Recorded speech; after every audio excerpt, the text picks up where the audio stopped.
Hello again. Welcome back to our second and last lecture on fatty acid metabolism. In the last lecture, we talked about how fats are digested and transported in animals.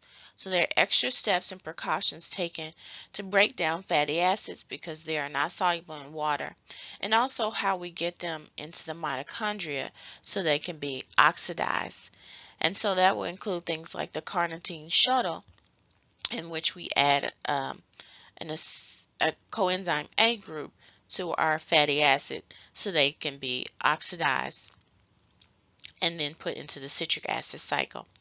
And in today's lecture, we're going to talk about fatty acid oxidation, sometimes called the beta oxidation of fatty acids, and where we take our long fatty acid chains and convert them into acetyl-CoA, and acetyl-CoA can go through the citric acid cycle and create electron carriers that can go into oxidative phosphorylation.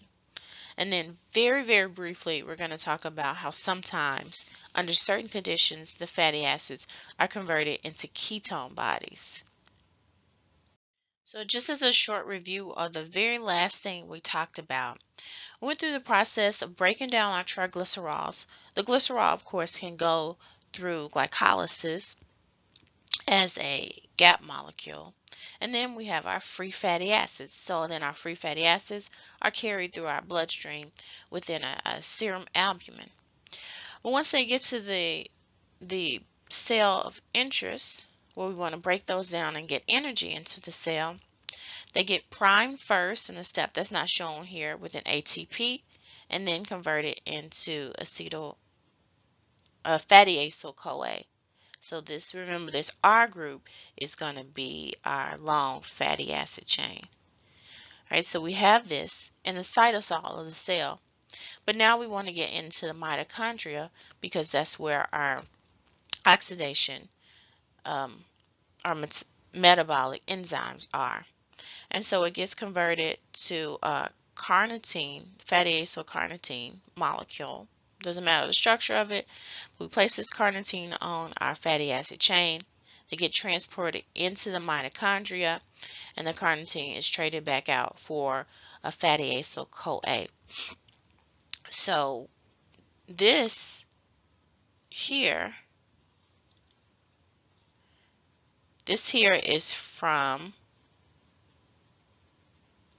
our citric acid cycle. Well, actually preceding our citric acid cycle, we have a pyruvate that comes from glycolysis, or two molecules of pyruvate, and with a series of enzymes, we convert that into acetyl-CoA. Now, the process that we're converting our fatty acid into a fatty acyl-CoA is nowhere near the same as this, but I just want to point out that we have some similarities. We have acetyl-CoA that we know can condense with oxaloacetate and go into the citric acid cycle. But now we have this fatty acyl-CoA, which looks a little bit similar, except for the R group here is not CH3. It is a long fatty acid chain, and it can be saturated or unsaturated. And if we can imagine, we can cut off that chain two carbons at a time, then we can create acetyl-CoA, and that can go into the citric acid cycle. So the next process, called the beta oxidation of fatty acids, is going to turn this fatty acyl-CoA, remember this R group is 10 carbons, 12 carbons, 16 carbons, 20 carbons, however many carbons there are, and they're going to get converted step by step into acetyl-CoA so that they can go into the citric acid cycle and then give us energy there. So here are the 4 steps, just 4 steps in the beta oxidation of fatty acids. Again, we're taking those long chain fatty acids that have a coenzyme A attached to them, and we're converting them into acetyl-CoA so they can go into the citric acid cycle, which you've already learned. So stage 1 is to convert our fatty acid chains, or our fatty acyl-CoAs, into acetyl-CoAs so they can get energy from the citric acid cycle in the second stage, and from oxidative phosphorylation from the third stage. So I want you to recognize that there are only 4 steps: oxidation, hydration, oxidation, and then release of acetyl-CoA. It's only about 20 words. And if you memorize these 20 words, then you can easily understand the 4 steps and recreate the 4 steps of the beta oxidation of our fatty acids. So what I'm going to do is attempt to take some time. Hopefully you have a sheet of paper sitting around, and work through all 4 of these steps quickly first, and then go through them all in detail on later slides. So right now we're going to work through all the steps of the beta oxidation of our fatty acids, our fatty acyl-CoAs, converting them into acetyl-CoA just using these 4 steps, and hopefully you will memorize those and understand as we go forward. Okay, so what I'm going to start with is a 12 carbon fatty acid. So we remember our fatty acids are usually in the cis configuration if they're unsaturated fatty acids, and they also usually have an even number. So I'm going to start with a very small one, which is 12 carbons, which is called lauric acid. So we would call lauric acid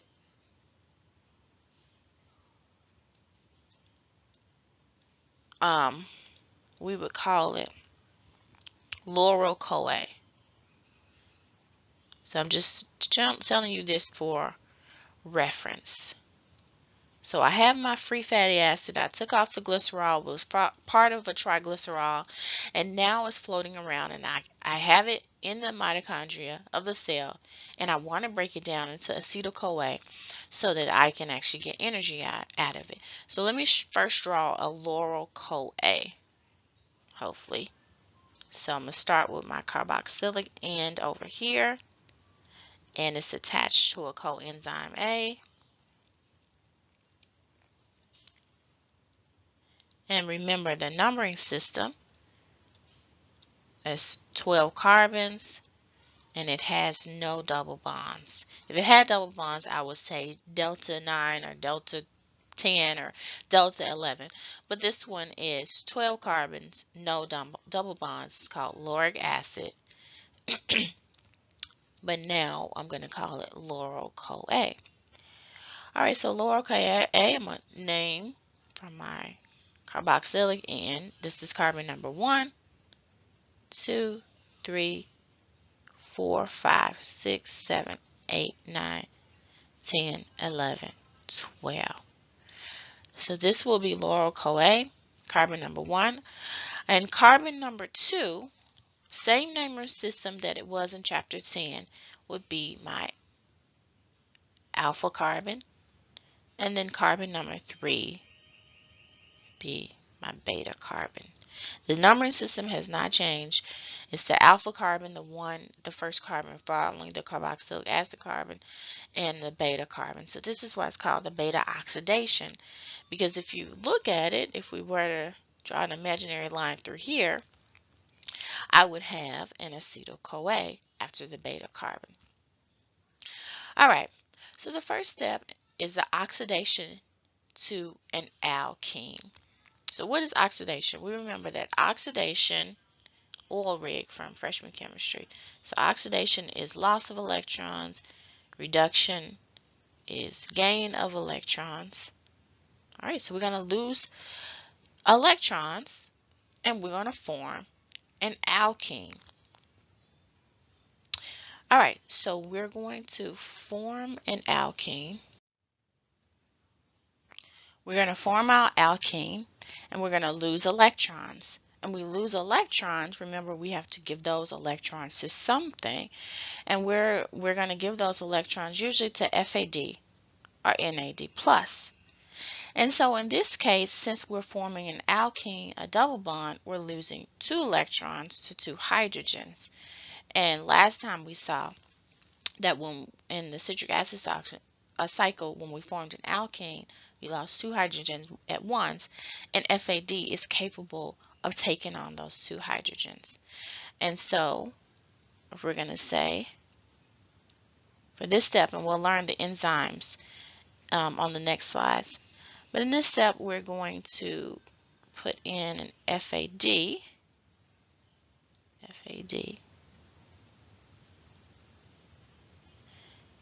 and that FAD is going to take 2 electrons and form FADH2.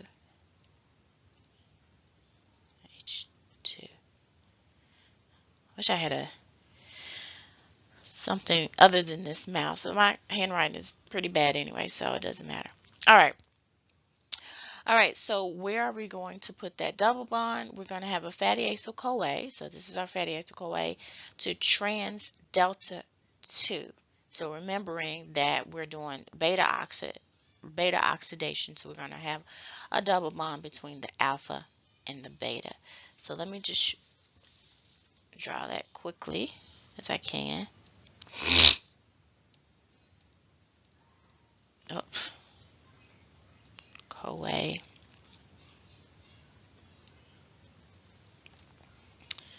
And alpha, beta, double bond here. Let me make sure I keep labeling it so you don't get lost. And this is carbon 1, 2, 3, 4, 5, 6, 7, 8, 9, 10, 11, 12. All right, so that was the first step. We took care of that one, oxidation to an alkene. I made an alkene. I lost 2 hydrogens.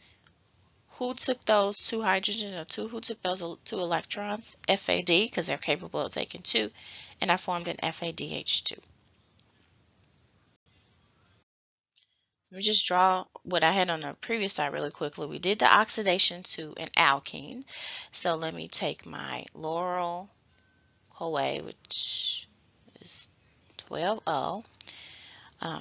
So we have our carboxylic carbon. It's attached to a CoA. We call that carbon number 1. Our next carbon is our alpha carbon, beta carbon. 1, 2, 3, 4, 5, 6, 7, 8, 9, 10, 11, 12. All right, so alpha carbon, beta carbon, and we made it an alkene. That was step 1. Step 2 is going to be hydration. So we did our oxidation. Now we have to do our hydration to alcohol at the beta carbon. So now, right here, just highlight here, our beta carbon, we're going to hydrate it. And so we're going to add a water, because that's getting hydrated. So let's add a water in here. And we're hydrating the beta carbon. So I'm going to say, okay, I have my carboxylic acid. It's attached to my coenzyme A. I just put the S here. Doesn't matter. And then I have my alpha carbon, beta carbon, carbon 3, 4, 5, 6, 7, 8, 9, 10, 11, 12. All right, so if I add an OH to my beta carbon, of course I broke that double bond because carbon can have a 1 bond. So I put the OH of the water here, hydrogen goes here. There we go, perfect. So we've done step 2. Step 1, we did oxidation, beta carbon, it's a double bond to an alkene. Hydration, we add an OH and an H to the beta carbon and the alpha carbon. So our trans delta 2, so this is our trans delta 2 enol CoA in step 1, becomes a beta hydroxyacyl CoA in step 2.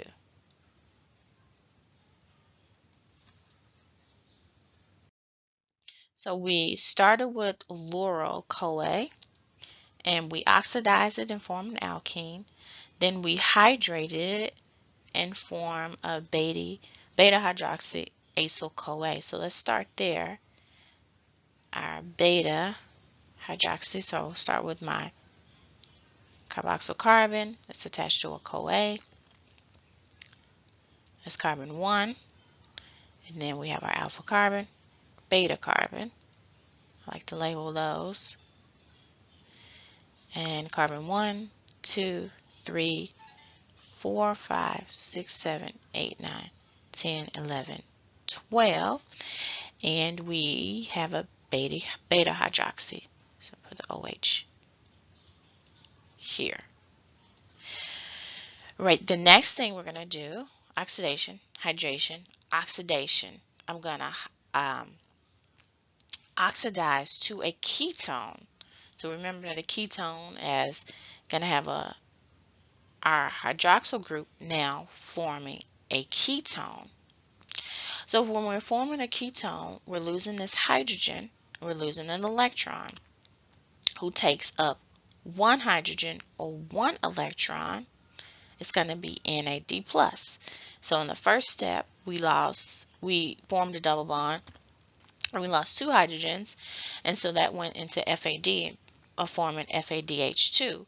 This time, we're forming a ketone, so we're only losing this one hydrogen or one electron, and it's going to be transferred to NAD+. So when we put in NAD+,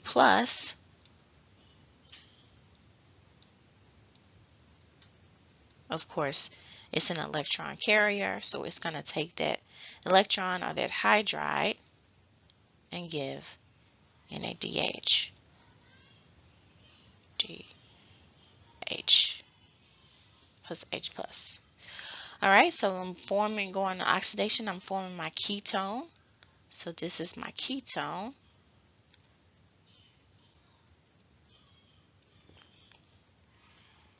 So I have my coenzyme A here, alpha carbon, beta carbon, carbon 3, 4, 5, 6, 7, 8, 9, 10, 11, 12. And now our beta carbon is a ketone. So oxidation to a ketone, our beta hydroxy acyl CoA. So that's step 2. Forms a beta ketoacyl CoA. Step 3. So we did step 3. I think I have enough room on this slide to do step 4. It's acetyl transfer and release of CoA. So remember that all of these carbons here have to be transformed into acetyl CoA. So we now here see we have a CoA, we have our carboxyl carbon, we have the alpha carbon here that can become a CH3 and give us acetyl CoA. So now we need to shorten the fatty acid so that we can go through this process again and make more acetyl CoAs. So what we're going to do is add in a coenzyme A.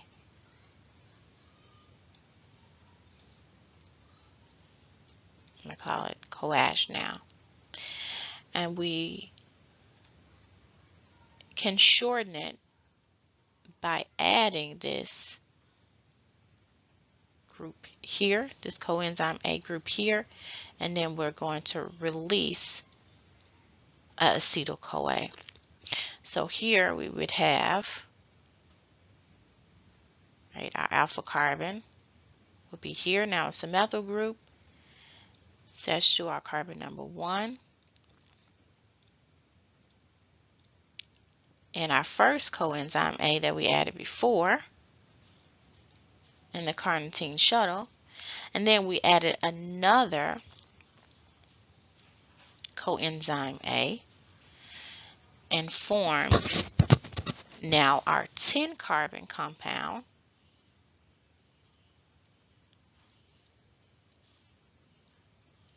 So it has the coenzyme A. And this is really ugly, so we're going to do it again on the next slide. And now it has 1, 2, 3, 4, 5, 6, 7, 8, 9, 10. And we have a new alpha carbon, which was our beta carbon, and a new beta carbon. So now we have a 2-carbon acetyl-CoA and a 10-carbon fatty acyl-CoA.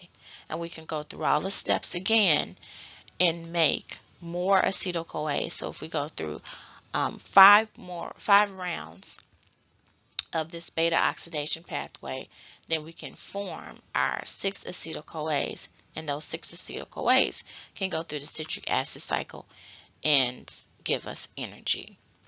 In that, we have formed just one pass through gives us 1 FADH2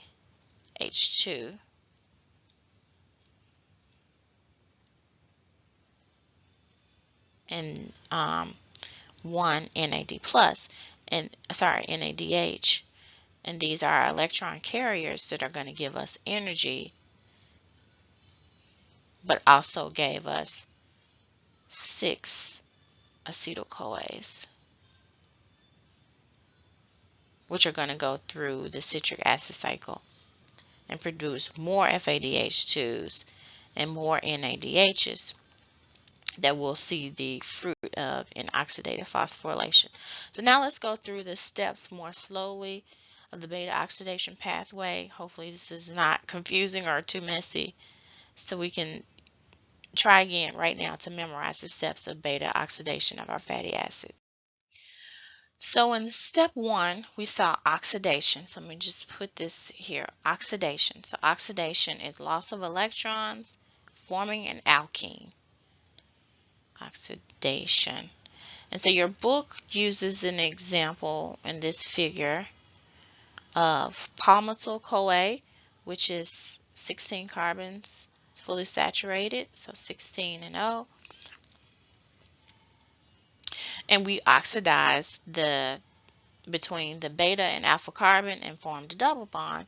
And of course, we're transferring those electrons to FAD and getting FADH2. And so now I want to point out the enzymes that are used. Usually when we are transferring electrons, we're talking about oxidation or reduction. We use an oxidoreductase, and they call them dehydrogenase. So the enzyme that catalyzes this reaction is acyl-CoA dehydrogenase. So step 1 is the oxidation, losing electrons, giving them to whom? We're giving them 2 electrons to FADH2 because we're forming an alkene. And we're utilizing the oxidoreductase called acyl-CoA, or fatty acyl-CoA dehydrogenase. And so some facts about this is that it's catalyzed by isoforms of acyl-CoA dehydrogenase in the inner mitochondria membrane. So there are 3 basic ones of the dehydrogenase. If it's a very long chain from 12 to 14 carbons, then it has 1 isoform of acyl-CoA dehydrogenase. If it's a medium chain between 4 and 14 carbons, it utilizes an isozyme of acyl-CoA dehydrogenase, and our short fatty acid chains utilizes a short chain acyl-CoA dehydrogenase. So then as subsequently this palmitoyl-CoA gets shorter and shorter, and that keeps going through the beta oxidation pathway, that will utilize different isozymes of this acyl-CoA dehydrogenase. They form trans double bonds. Normal fatty acids double bonds are cis, but we saw in the previous slide when I drew them, they will continue to form trans double bonds, which is going to be important in the upcoming discussion. So the second step, as I said before, oxidation, then hydration. So then hydration. So what is hydration? It's adding a water. So I'm going to add a water. Where am I going to put it? I'm going to put it on my beta carbon. This is beta oxidation. So then I'm going to hydrate. I'm adding water. I'm going to add it to this is carbon 1, alpha carbon, beta carbon. I added it to my beta carbon. And what enzyme am I using to add it to my beta carbon? A hydratase. So first I had an acyl-CoA, but then I oxidized it and formed an alkene, and now I have an enol-CoA. So I'm utilizing the enzyme enol-CoA hydratase. So a few facts about this. This is not as important as the isozymes of the dehydrogenase, but just so you will know, it's catalyzed by two isozymes of enol-CoA hydratase, the soluble short chain hydratase and the membrane bound long chain hydratase. So it utilizes one hydratase when it's short, one hydratase when it's long. It adds stereospecifically across the double bond, yielding an alcohol on the beta carbon, and it's analogous to fumarase reaction in the citric acid cycle. So if you're wondering about some of the mechanism of these reactions, this hydratase mechanism is very similar to the fumarase reaction in the citric acid cycle. So in the first step, oxidation, the second step, hydration, the third step is oxidation. So now we're on another oxidation step. We are forming our ketone this time.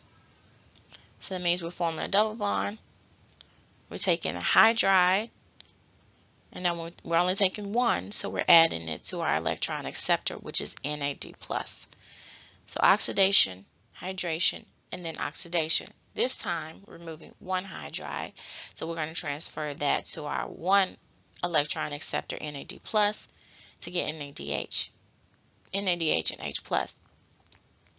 And so, since this is a oxidation reaction, we're going to utilize our dehydrogenase, and the enzyme that catalyzes that is beta hydroxy acyl-CoA dehydrogenase, because we're starting from a beta hydroxy acyl-CoA and we're doing an oxidation reaction and we're utilizing a dehydrogenase. So it's catalyzed by the beta hydroxy acyl-CoA dehydrogenase. It uses an NAD plus, of course, because we're taking one hydride. Only L isomers of the hydroxyl acyl act as substrate, and this reaction is analogous to the malate dehydrogenase reaction in the citric acid cycle. In the last step, oxidation, hydration, oxidation, and then transfer. And we know it's only 4 steps, so we have to form our acetyl-CoA. So the last step is transfer. We're forming our acetyl-CoA. So we're going to have to add a coenzyme A. We're going to remove an acetyl-CoA. The alpha carbon is here. Carbon 1 is here. We have acetyl-CoA, and we have another fatty acyl-CoA that's shortened by 2 carbons. And so in order to do that, we're going to add another coenzyme A. This is catalyzed by acyl-CoA acetyltransferase. You should just remember the name thiolase, because that reaction is a thiolysis. It requires a CoA to add a beta carbon, add 2 beta carbon and cleave the molecule acetyl-CoA. So we saw that. The other product is original fatty acid shortened by 2 carbons. So first this was palmitoyl-CoA, they called it first. Now it's misrtyl-CoA, which is a 14 carbon fatty acid plus acetyl-CoA. And that reaction is a thiolysis. So this figure just summarizes everything that's happening. We have an oxidation by dehydrogenase, then we have a hydration by hydratase, then we have another oxidation by dehydrogenase, and then we have a acetyl transfer by thiolase. So this is the only name. That's a little bit weird because it's a thiolysis. So in the end of the 4 steps, you should have a 2 carbon acetyl-CoA, and then the rest of the fatty acid chain should be attached to a fatty acyl-CoA.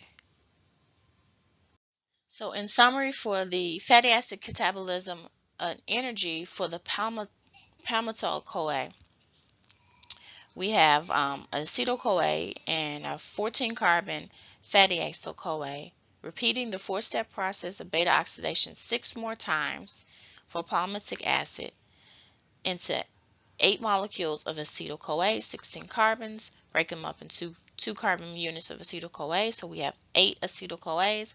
Each time we get an FADH2, each time we get an NADH, so we get 8 acetyl-CoAs from our 16 carbon palmitic acid, 7 FADH2s because we go through the process 7 times, and 7 NADHs because we go through the process 7 times. So the pathways we just learned was for fully saturated fats. It's very easy. It's a 4-step process: oxidation, hydration, oxidation, and acetyl transfer, and makes a certain number of acetyl-CoAs that can go through the citric acid cycle and then give us energy.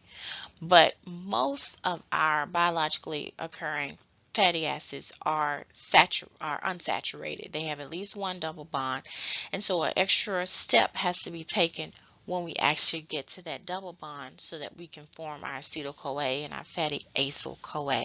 So remember that our fatty acids, our free fatty acids, are usually coming from a triglycerol, which has 3 fatty acids. They all may be saturated, or 1 or 2 of them may be monounsaturated, or polyunsaturated. So what do we do when we come across a cis double bond, which always occurs naturally in our fatty acid chain? All right, so in this structure we have an 18 carbon. I just want to remind you of how this is labeled. So this is 18 carbon monounsaturated fatty acid, so we would call it 18:1 delta 9. So that's just so you can remember the naming system. 18:1. So we have our 18 and 1 delta 9, and we have a cis double bond between carbon 9 and 10, oleic acid. Now we formed oleoyl-CoA. So we go along until we get to carbon. This is carbon number 8. 3 cycles of beta oxidation, and we form 3 acetyl-CoAs. But now we have carbon 1, a shortened one. Carbon 2 is alpha and beta. So between our beta and gamma, we have a cis double bond. And what we want is a trans double bond between alpha carbon and our beta carbon. And so what we do is we utilize in delta 3, delta 2, so carbon 1, carbon 2, carbon 3, delta 3, delta 2, enollyl-CoA isomerase. And what that does is just, isomerizes, it moves that double bond in between carbon 2 and 3, or between the alpha and beta carbon. And that's exactly what we want. We have our alkene, which is the first step, oxidation, and then it can go through hydration and the oxidation and the transferase. So this works well when the double bond is at the beta carbon, between the beta and gamma carbon. Many times they are, and so when we encounter, now we have a cis double bond between the beta and gamma carbon, we utilize our isomerase and move the double bond between the alpha and beta carbon, which is the alkene we have in the first step in our beta oxidation pathway. When it's a polyunsaturated fatty acid, many times it is, often the position is wrong for beta oxidation. So let's look at a polyunsaturated fat. This is linoleic acid, or linolyl-CoA we formed, and we're trying to go through beta oxidation. And so we have delta 9 and delta 12. So what we have our beta oxidation steps. We've shortened it. Now we've come to this cis double bond between our beta carbon and our gamma carbon, as we had before. And so once we've done that, we use our isomerase. When we come to this position where we have a double bond between our beta carbon and our gamma carbon, then we can utilize our isomerase.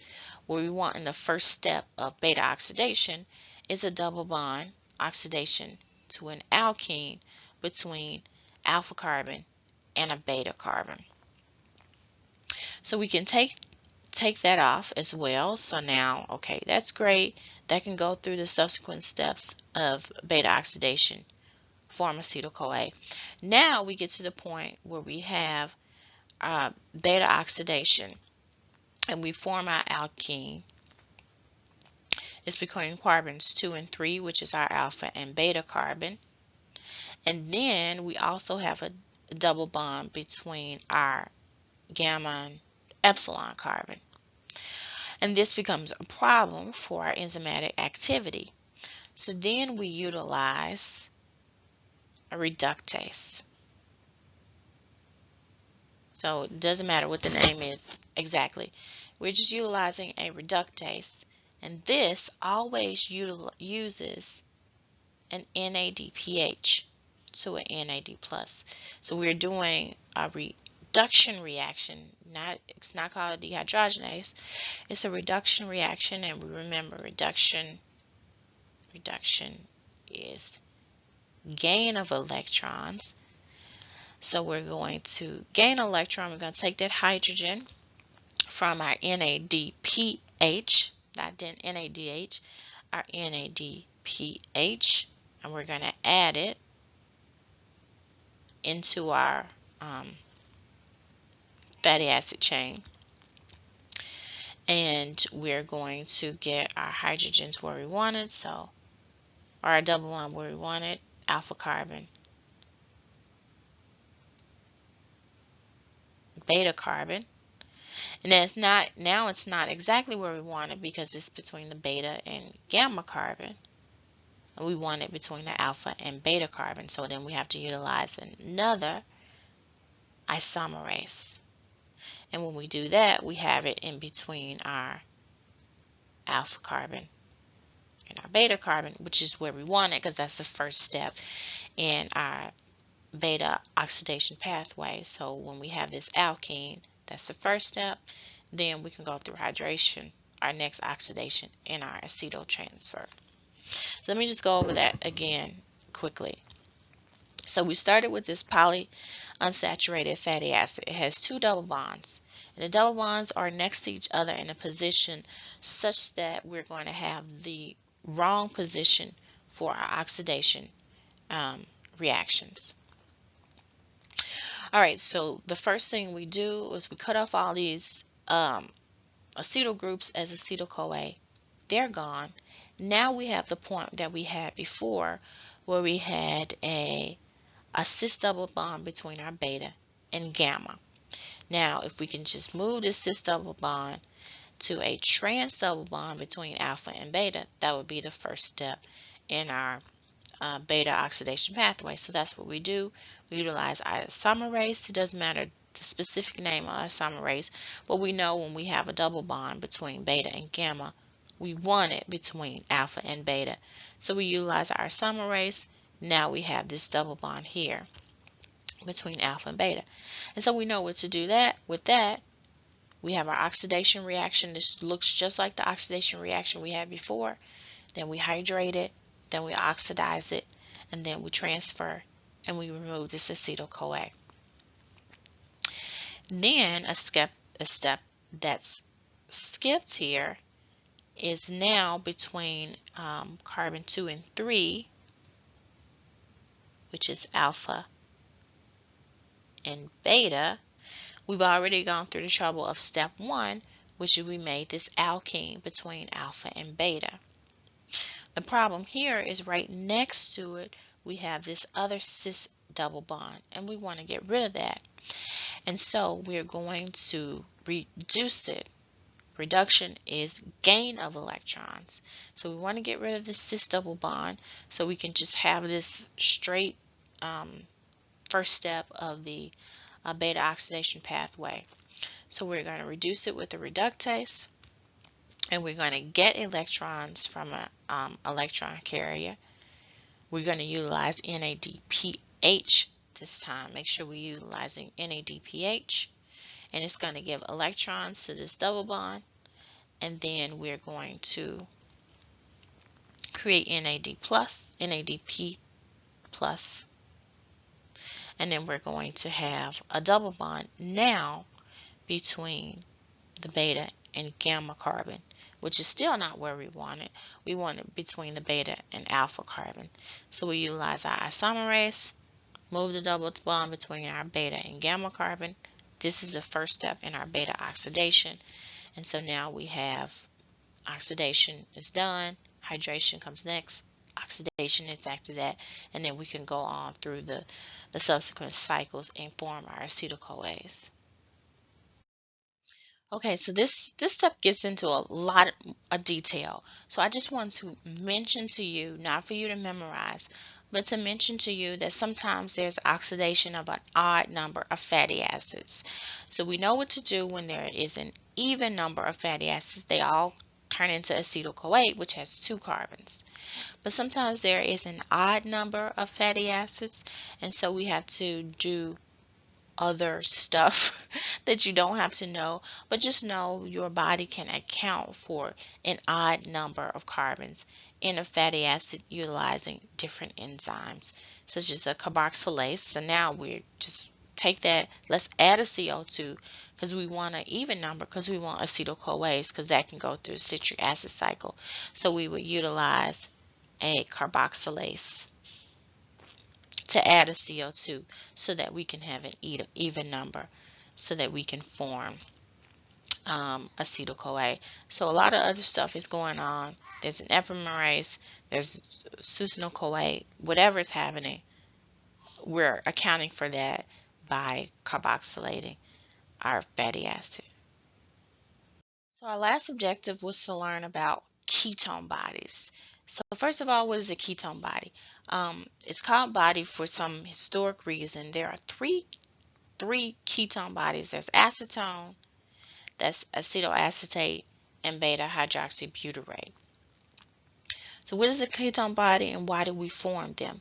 Well, under starvation or diabetic condition, the body tries to increase glucose levels via gluconeogenesis with energy from beta oxidation, because things like our brain like to do glycolysis to get energy. So as we're doing beta oxidation, we're forming these acetyl-CoAs, and then we can go backwards into the gluconeogenesis cycle so our brain can get energy from glycolysis.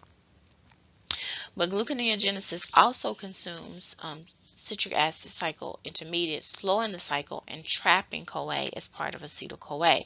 So now we have trapped acetyl-CoA and we have an accumulation of acetyl-CoA. So when acetyl-CoA accumulates, it's redirected into ketone molecules so that CoA can be resupplied. And so these are our ketone molecules: acetone, acetoacetate, and beta hydroxybutyrate. Our ketone molecules are our ketone bodies.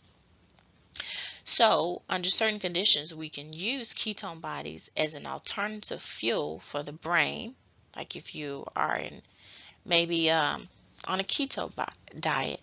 So you're not going through gluconeogenesis and using glycolysis for energy. You're using these ketone bodies because your diet is really, really high in fat. We'll talk about proteins in the next chapter. But if you're having a high fatty diet because you're on a ketone diet or keto diet, then you're creating a lot of acetyl-CoAs, and these acetyl-CoAs are accumulating and they are being converted into these 3 ketone bodies that are over here.